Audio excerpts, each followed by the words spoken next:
right, welcome everybody. I will keep this short, but since there's a lot of questions about, so what are you working on? What's the big news? Why are we in this beautiful space? Where's Heather? These are all the big questions. And so I'm Jay LaBeouf. I'm the Executive Director of Real Industry. So I created Real Industry 5.5, almost 6 years ago, exactly. 6 years ago, with the purpose of helping university students who want to enter the intersection of arts and technology. So we'll get to what that means and what we're doing in a second. Quick round of thank yous. So Marlene is over there. So Marlene, you introduced us to the Foster. And we're so lucky to partner with this fantastic facility, which offers beautiful watercolors. Everything's presented in the journey, and it actually kind of really hit me because I spent a lot of time working with university students who are on their own journey. And zoom out, work does get deep, but we're all on our own journeys. And so just coming through here and seeing that these are all meant to be sequential and in a moment in time of an artist experiencing a place. And they change from room to room. Much as a university student's perspective, almost everything changes from quarter to quarter, year to year, decade by decade. And so it was a very fitting place as we explore the journeys. And the second half of the museum is open for you to explore after this. To complete your journey, fantastic facility. Marlene, thanks.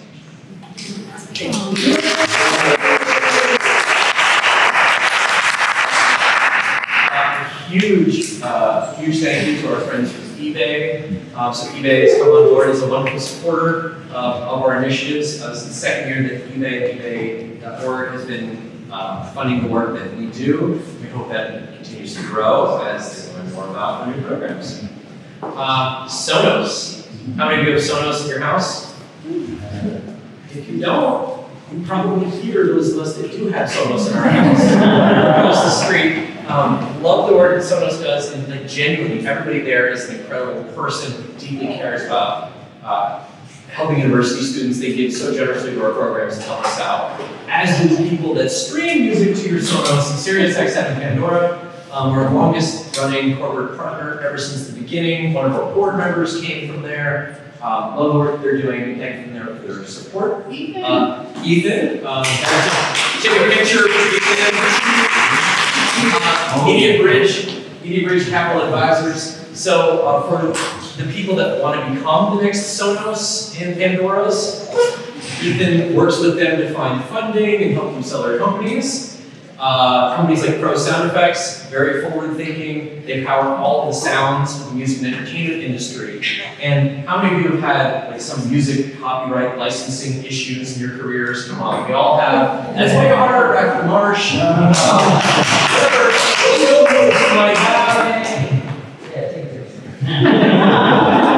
That's Heather after everybody. Heather, you will by the end of the night. That's a weird coincidence about her name. This is ridiculous.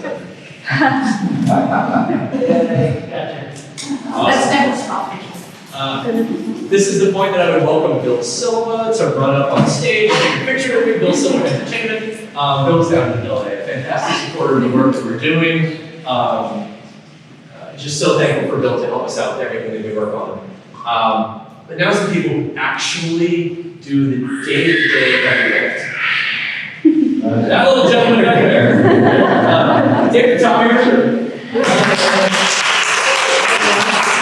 Business partnerships and business development for Real Industry. Julia leads all of our programming. Julia.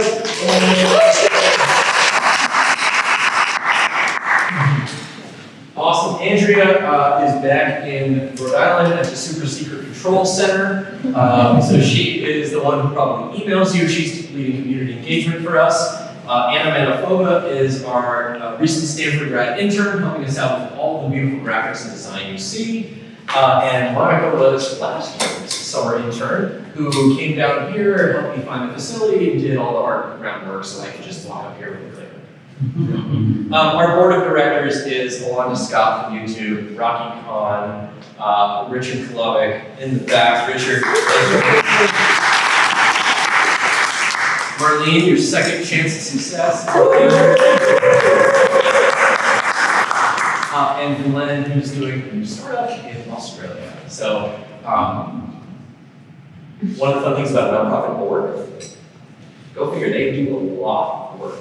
So when I come to some of you at some point and say like, Bobby, will you join our board? It's not like a token position where we pay you. It's the other way around. You give us money for the privilege of letting me berate you on Bobby. I'm busy. Yeah, exactly.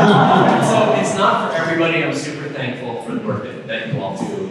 And also that I work for you, so don't worry. Okay. Think back. This museum's about journeys. Let's take you on a journey. Think back to when you were in school.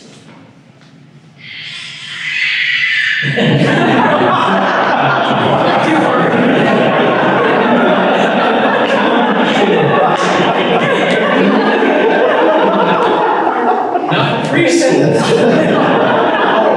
I'm specifically thinking about your college, community college, university. If you were lucky enough to have that type of experience, think back to that. And you're thinking of red Solo cups, don't think about that. Think about how confused you were, how you had to declare a major in like your 4th day there. You're like, what the hell, I don't know. Hell's electrical engineering? What, I don't know. French sounds good. You just had to make a decision. And then, before you know it, people are like, what are you gonna do for your internship? Internship? Well, personally, before going to college, I worked at Little Caesars Pizza. And then in undergrad, I'm like, I guess I'll go back to Little Caesars Pizza. And people are like, no, you need an internship in your major. I'm like, but I just arbitrarily picked a major. So you're in this whole journey, you're making decisions, and you feel like you have no idea what you're doing. Yet all these decisions have consequences. There's nobody to help you. And I was one of 400 people in every engineering class, so I got no attention, no leadership. And I was expected to graduate and be successful, and then start contributing back to Cornell University, thank you very much. No, I was confused. Many of you, I see, are nodding your heads. You had a very confusing experience. You might have sons, daughters, nieces, nephews that are going through that. So when we are at university campuses, I said their ministry is an educational nonprofit, and our goal is to help students at arts and technology discover their future career paths. Here's what that looks like. In the past few years, we go to about 40 different universities, and we do design challenges. So what you saw were some things with Facebook and Sonos, where we go on campus, we do design challenges, there's Post-its everywhere. That's like a 3-hour kickoff event, and then over the next 2 weeks, students work on a real-world challenge. So in the case of Sonos, they designed a smart speaker experience from scratch. And we give them hardware, we give them mentorship, everything they need to succeed. And they get it for 2 weeks. And then we fold up our tents and we leave. And that's been the model for the past 5 years. And it's been enormously successful. This is University of Michigan, an esports and gaming challenge that we did. Lines down the hall, we had to keep ordering more pizza to just keep people happy. The wait list was huge. So they're successful. We're getting good at what we're doing. But if you're still not following, here's what we're doing.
practiced this so many times, and the applause always occurs when you say it. That's the thing.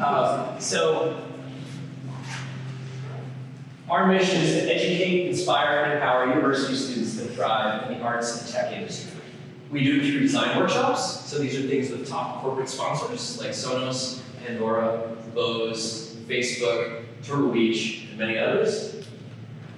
And a Real Startup program where we take the Ari Browns of the world, invite them to come out to San Francisco and basically work within companies to create the next Bose, Pandora, Sonos, Facebook, Electronic Arts, Shazams, Apples, Google.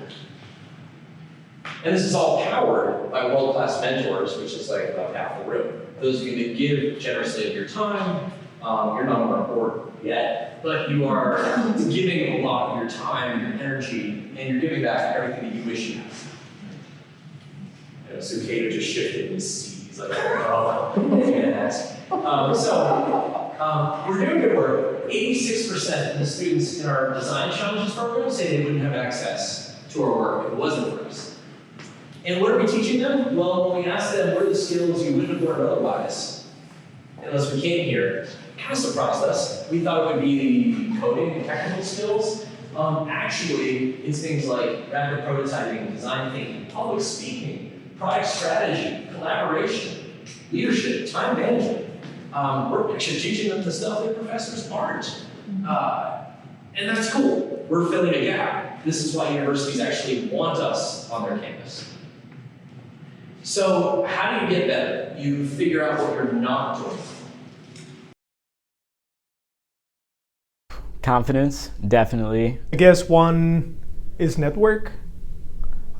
You don't know anyone. Where there's like 100 students for one person and everyone wants to talk to that person. As a consumer, you see all these companies and you use their applications and you kind of see like a very broad perspective of what they're about and what they do. But when you're internally there, it gives you a whole new feel and you get to see like the operations and all the people that work there, and like you gain insight on like what it takes to kind of be a professional at a high level. So those of you that have done anything in career education know maybe this stat. There was a McGraw-Hill survey, it was also with Chronicle of Higher Education. 41% of college students feel well prepared for their future careers. So flip that. 59% have no clue what the hell they're doing. And when the follow-up question is, what would you have made you feel more prepared? 51%, this is the highest selected answer amongst everybody, say more internships and professional experiences. Cool. So there's room for us to play because a typical lecturer or university professor is not in the business of providing internships and professional experiences. We are uniquely positioned to be like, cool, we know people, we have mentors. How do we help fill this gap? And then who do we help fill it for? So our first 5 years of the organization, we basically have been at every one of the top 20 universities. Well, what about the students whose life circumstances don't allow that? And the students who you can't take an unpaid internship, and you can't maybe travel to go to a career fair because you have a second job, or you have other opportunities and other engagements that just prevent you from taking advantage of the opportunities that many of us probably had in our careers. So for our 6th year and going forward, we're really doubling down on a brand new diversity, equity, and inclusion initiative. So the goal of this initiative is to do what rail industry has done very well in the first 5 years, but now do it specifically for women and underrepresented minority students who want to enter arts and tech. So we have 3 goals for this. First, inspiration. So think back about how did you end up in your career field or your discipline? There's probably that teacher, that moment, or something which was the spark that inspired you to actually do what you're doing. So what we're going to do is we have kickoff events on university campuses that have leading companies providing incredible opportunities for students to work on. And for many students, that's the like aha moment, like, wow, I can do something doing design at LinkedIn, they'll hire me. Or I could do something doing audio at Apple, I'm confused. Was that like 5 people? Like, no, it's more than 5 people. It's this spark moment that you can actually do this. But then that spark can fade away unless you like put a little fuel on it. You need access. So, wow, we're in Palo Alto. We're pretty lucky. And the thing is, exactly, that child is lucky because that child will know people in this room who are at top tech companies. But go a few hours, go an hour away. And we get reached out to from universities who say, companies never visit. Our career fairs are just like local manufacturing companies that aren't able to offer inspiration for our students. So can you help connect us to mentors? Well, that's what we're providing. We're taking the real industry network and bringing it on all these campuses to get access to top mentors. Cool, but it's more than just talking to a mentor, it's experience. The last piece is giving you something you can hang your hat on to say, yeah, I did a 4-week project that was a real-world product management project. And the designers of that product management project were Bobby Lombardi and Mike Giddy and like all these other people, these titans of industry, as Bobby's the name, titans of industry who can like create a real-world project that stands on its own. And then when you go for a job interview, you can say, well, I might have been a student, an underrepresented student at a university you might not have heard of, but my mentor was this person from a company you have heard of, and my project is this thing which will blow you out of the water. That's what we're hoping to give students, is inspiration, access, and experience. Our mentors include people from some of these companies, and some of these companies, and if you're at a company and you're like, why am I not on there? Then you need to talk to Julia, who will then get you on board and make sure you're collaborating. Julia's standing at the back, not being on our work, not allowed to be on our work, but she's right next to the armor. So we're kicking this off. This is basically how Julia spends her 6 a.m. to midnight. We just kicked off something last week at University of Hartford. So Julia had universities from all around the US apply. They had demonstrated that they had a very diverse student population and that they are crazy willing to take risks with us and that they had need. And so we started with the University of Hartford.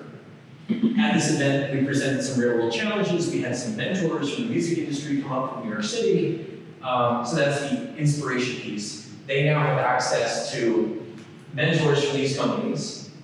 That pilot group of students is working with them on real world projects. In like 2 weeks, Cal State University Monterey Bay kicks off. There are kind of second cohort. Then in January, it gets real. 4 more universities come on board all at once. And then from there is really up to the people in this room. Do we start it up and go home and say it's a fun run? Or do we actually say let's do 6 more, let's do 12 more, let's do 18 more, let's do 54 more? That's what we're trying to do.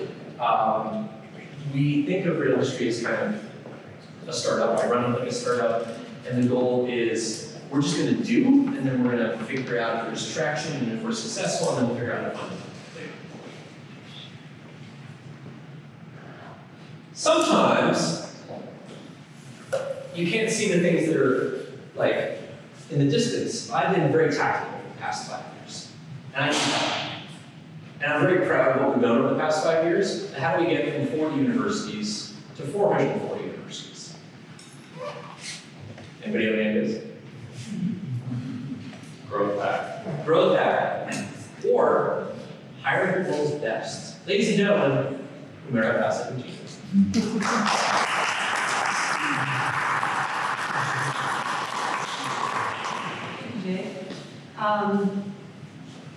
Well, the world's best. Pressure. No pressure. It's her 3rd day with real industry. Hello, everyone. My name is Humera, and I'm not sure that I'm the world's best, but let me tell you a little bit about what I've been working on. For the last 7 years, I've been working on a little program that started small, an experiment.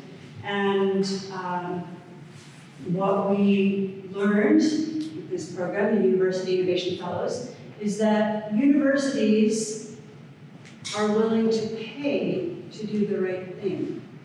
They're willing to pay for programs that will expose their students to the right opportunities. And we designed a method for them to accelerate the pace of change. So, very briefly, universities pay us, now a program at the Stanford Hasselplattner Institute of Design with the D School, to train a small subset of students to become systems thinkers, to understand the landscape of opportunities at their institution and identify gaps that need to be filled in order to help hundreds, if not thousands of students to adopt an entrepreneurial mindset through challenges and internships or classes or programs, whatever that school needs. It's different at every school. At Loyola Maryland, they may be starting from here. At University of Michigan, they may be here. At a historically black college and university, they may be starting from here. Whatever it is, those students identify what would be game-changing for our students, and they decisively implement programs and projects that ratchet it up a notch. And we've been written about. The people who coined the term communities of practice, Bevan and Chen Heiger, they said, wow, these social learning theories we've had forever, they're finally playing out in higher education as a result of what we've studied through the University Innovation Fellows Program. So we've figured out a model to leverage student enthusiasm for this and universities knowing that they need to do this to actually fund more of this at those schools. Add to that the fact that at this time in our nation, we need new and innovative strategies to give people a leg up. We are a divided nation, we're uneven, we've had access to very different economic opportunities. We can't help what zip code we were born in, we can't help the kinds of schools that we had the privilege to attend, we can't help how our parents could afford to send us to this school versus that. But what we can do is take advantage of our economic opportunities. We can take advantage of our employers. We can take advantage of our position of privilege to open up opportunities for young people who may never see these kinds of opportunities. We can help underserved minorities. We can help Black, Latino, Native American, and others. I would say Indians are doing just fine in Silicon Valley. Asians and others. But we can use our position of privilege to open the door and help bridge the divide. Because God knows our nation and the globe, right? Our position in America and how it affects the globe, really, it starts from places like the Bay Area. It starts with people like you. And so I'm hopeful that together we can make these kinds of opportunities happen and that we can scale them in the way that I helped scale the University Innovation Fellows. So in 7 years, we're at 270 schools. We've touched 2,198 University Innovation Fellows in 16 countries. I've brought my industry in manufacturing and Salesforce and all that background to the social challenge and applied it to the nonprofit world. How might we bring that to real industry to scale these opportunities? With your help, we can do that. I'm looking forward to the challenge ahead. And I'm excited to get to know each and every one of you to figure out how to make that happen. Thank you.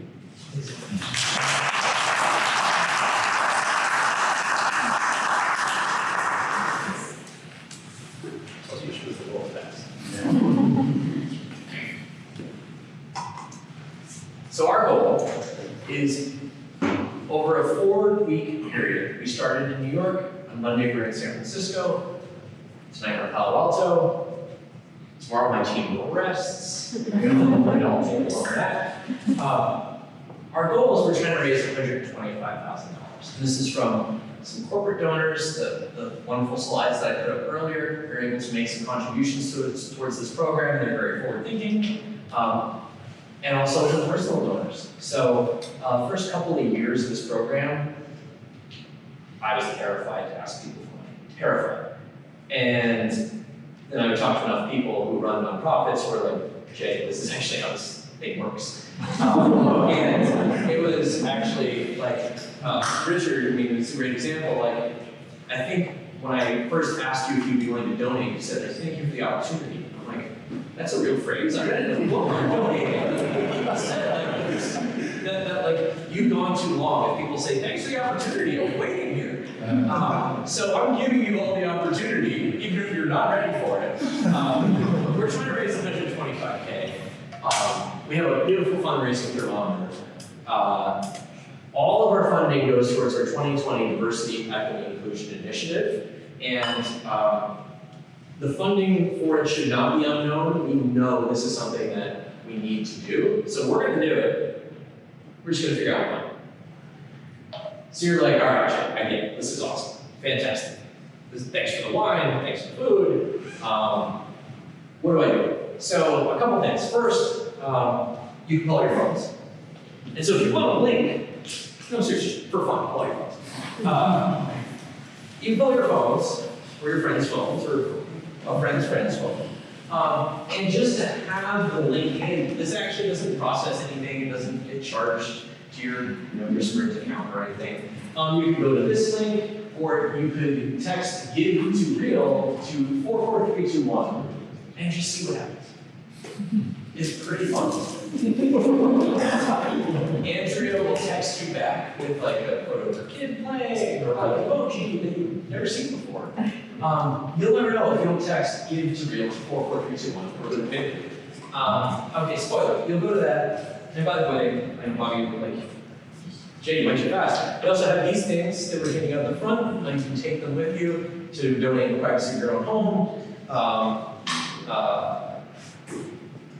It takes you to this page, and then you can select how you want to support.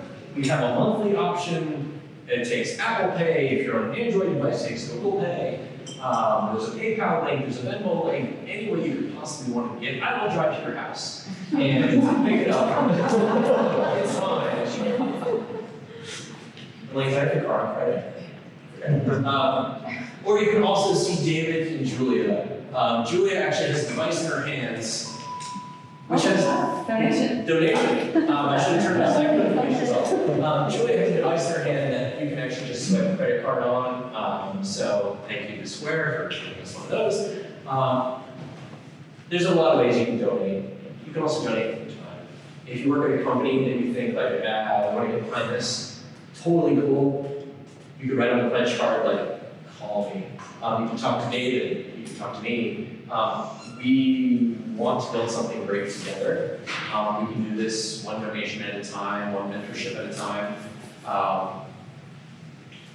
This is, after 5.5 years, finally we're getting to the good stuff. We've built something that's sustainable, and now we can take risks and do stuff that needs to be done. So if you go back to how you were in college, thank you, whatever that was. If you go back to, okay, no, thank you. Just an elaborate PowerPoint animation sequence I have. If you go back to that terrifying moment you had in school, imagine how much more terrified you'd be if you didn't have the access that we might have. So that's what we're trying to do, is to give that access to every college student that wants it. We can't get all of them next year, but we're gonna iterate each year and grow it, and then we're just gonna scale the crap out of it. You know that will happen, so let's just give us the resources to do this.